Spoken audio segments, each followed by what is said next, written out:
doing? This is my show. Give me back my hat. Come away from here.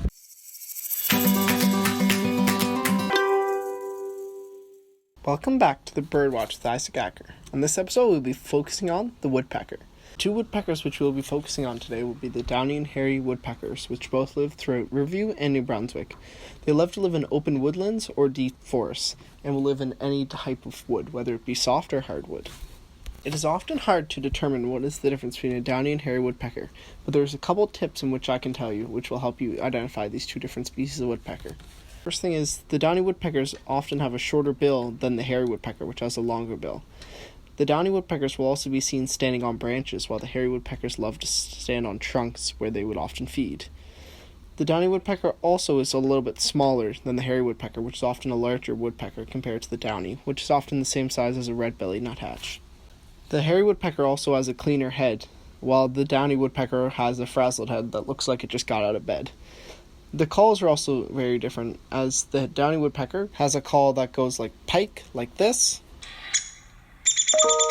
while the hairy woodpecker has a call that goes like peck, like this.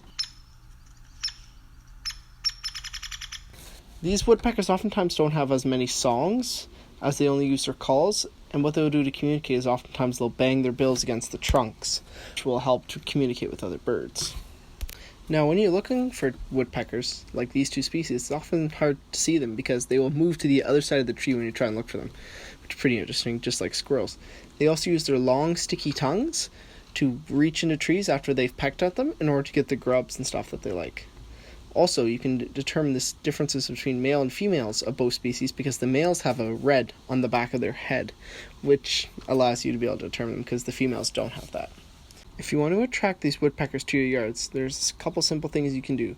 For one, they love peanuts and suet, and through the equipment loan program at the town of Riverview, you can help get the suet and put it on trees or branches because that's where the woodpeckers like to eat.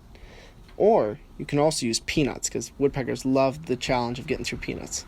Or you can take a large bird feeder, have suspended in the air, have peanuts in it, and that will allow the woodpecker to sit on the suspended bird feeder and help them to continue to peck at it. Alright, that's all for today. Next week we'll be focusing on the hummingbird.